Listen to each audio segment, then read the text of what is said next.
and they're not going to do nothing back to you. Again, folks, we're having technical difficulties. Hopefully, it's now set up.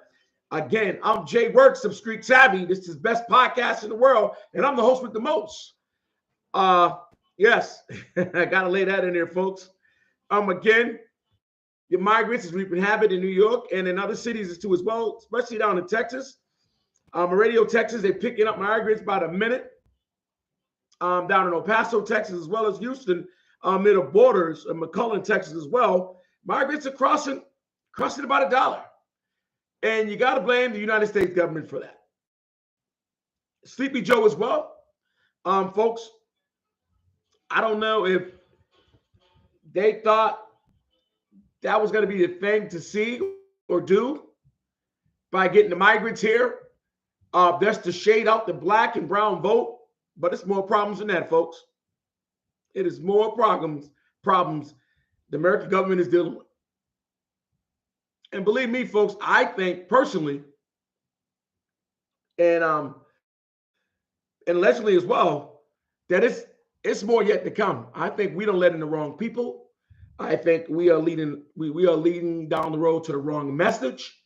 And also as well, too, don't get me wrong. I think it is people who wants to come here and live the American way, live, eat, shit, and breathe. Who knows? But I think it's a lot want to wreak havoc on American way of living on our soil. And they want to treat American folks how the American government and army has treated their people on their soil. That's just my personal opinion. Allegedly, that is what it is. In other news, your boy Petty, I call him Petty, Curtis Jackson, he's on Pete Diddy's behind. Allegedly, Pete Diddy got other issues with other artists, other people in Hollywood about allegedly dating, abusing men and women, and nobody else but themselves, the troller himself, the god of trolling, 50 Cent Jackson. He's on Diddy Hills, man. I don't like ostracizing this energy of shooting down each other, which is black folks, putting their dirty laundry out there, talking about things that got nothing to do with me. And a lot of things Diddy done or have done is doing, got to do with a lot of people who's running their goddamn mouths. I think we need to shut our mouths and let God take his course. If Diddy did do something crazy or heinous or out there that we're very disgusting that we don't want to see or hear, God's going to take care of that. Because all of us got skeletons in our closet. No matter what microscope we're under. If you're a family man, you're a mom and pop person, or you're a person in industry, NBA, WNBA, football, you name it, baseball, MLB, we got some stuff in our closet. But who are we to unleash pettiness on each other, especially in the black and brown community? We had a lot of that over the years, the Bill Cosby, the R. Kellys, the Jamie Foxxes, the Michael Jacksons, the Mike Tysons. A lot of that stuff been shut out. And now the Pete Diddy of the world. It's crazy, folks, that we still want to take down each other at any cost, no matter what. And we're willing to talk about it. But talk about your own business, your own bull, your own hand in the cookie jar, whatever you want to have it. I think you should mind your business, period. And again, I want to iterate this again. This March 4th, the School of Christian Bible University accredited Bobby Brown and Alicia with honorary doctor degrees for the humanitarian work they do around the world in the city of Houston or Atlanta, Boston, and just to have you of things they're doing with domestic violence, protecting our children, protecting things about women's safety and rights.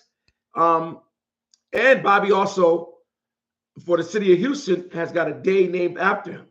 So, folks, again, if you see Bobby, you're on Bobby's post, um, recognize him for that. I mean, he's doing a lot of yeoman's man's work these days. When years ago his name was in the mud every day. Drugs, abuse, you name it. The guy cannot do no wrong today. He's healthy and strong. Still every day is a one day fight chance for Bobby, and Bobby is doing his thing. So, Bob, if you out here and you're hearing this podcast, I salute you, my brother. I appreciate it. What you're doing. I need to fix my hair, but you don't like my hair? Well, honey, I'm not on here for anybody to like my hair or whoever. And if you don't like this, pay for me another one. And this is me. Yeah. And I got my edges. Love you.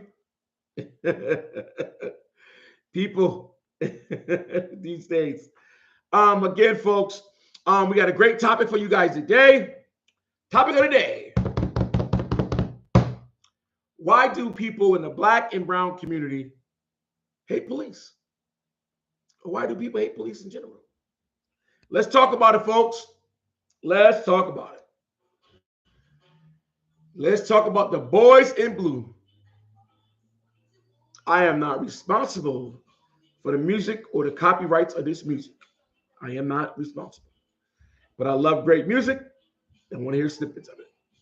So again, folks, and it's been prevalent in the last 15 to 20 years. The Trayvon murder, Mr. Brown murder, the young lady in Cleveland's murder. A lot of murders been hit and is by the hands of cops. The young fellow in New York, just bought the cigarettes. You name it, it's dozens, thousands of murders that's now broadcasted around TV, social media, on people's phones. But best believe it was more than that years ago.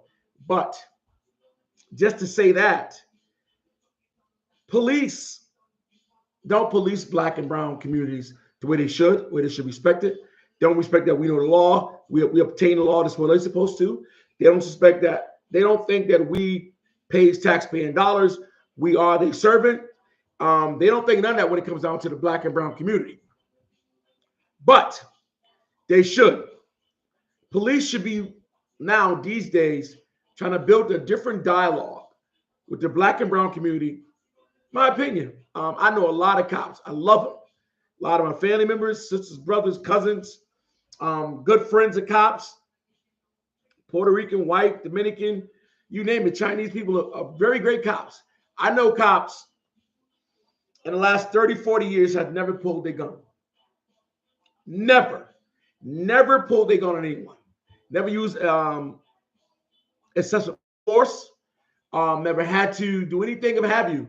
I done use more pepper spray than the cops over the last 20 years of the jobs I have worked on, the cops I know of. And there's some great cops out there. I believe it's 90%, maybe 85, and then allegedly. Quote me if I'm wrong, folks. If you know anything better, shout out. It's about 85 to 90% of great cops out there who live for the people, who respects the Black and brown community, who's from the community, and who's not from the community. Just want people to be police right and do a good job for the people, and they want to get home safe that night of hand, working a hand. But we got those cops who do not like Black or brown. I don't care where you're from, where you at, what part of the country, what part of the state you live in. You got cops out here are eager to take a bite out of your behind.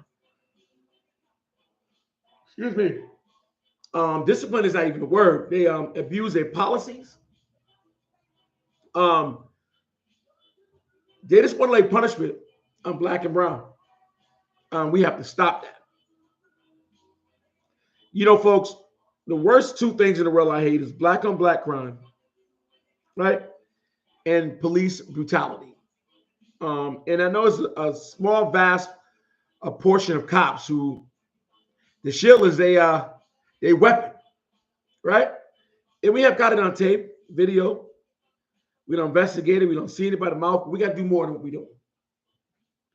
We have to do more, folks, and making these cops accountable for the heinous acts and crimes they're committing on people, regular mom and pop people, regular people who pays their taxes, or things of that nature. I don't think nobody deserved to be abused by the cops at all, verbal or physically or mental. Cops are there supposed to help you. So in saying that, what can we do better as a community as a whole in policing our own communities, or steadfast to making cops respect us? I want to hear it, folks.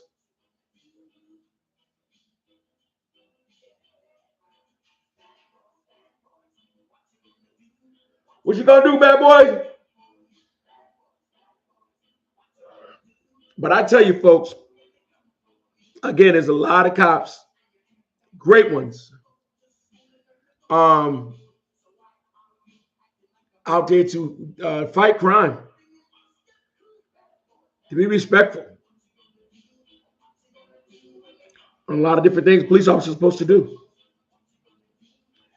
But then we got some out there don't mind open a can of whoop ass on you, or whoever. Your mama, your daddy, your cousin, your friends, they don't care. Police brutality is up every year 25 to 30%, allegedly. And we have ignored literally how these cops be whooping people's behind.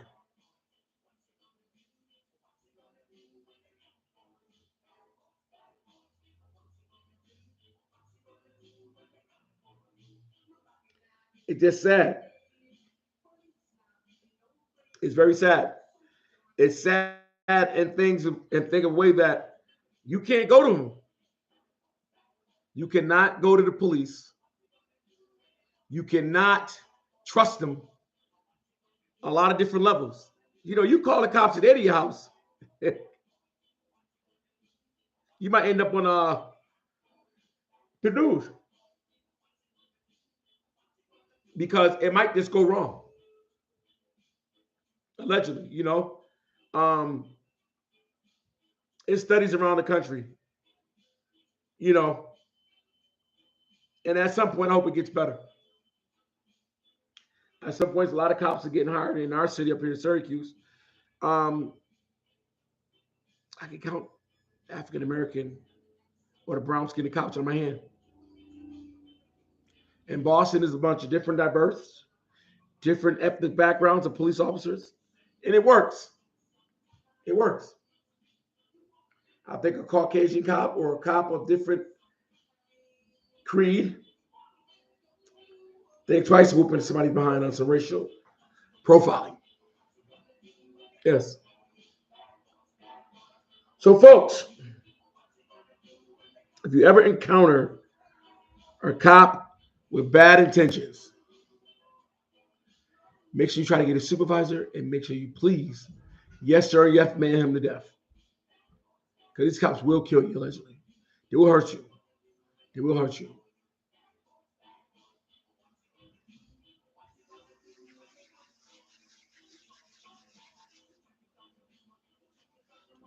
I'm going to end this quick segment by saying, respect your law enforcement officers any means necessary, but don't take no crap from no one. And please feel free to call their supervisors or make a formal complaint at any police station at any given time or any officer. Make sure you get their badge number, their sergeant number, or supervisor at any given time. God bless you, America. And stay hopeful, man in blue all over the world. God bless all the cops. Keep doing your job at the best of your ability. And make sure you protect and serve the way you're supposed to. I'm out. I'm Jay Works, the host, and this is Street Savvy, the podcast. Tune in again.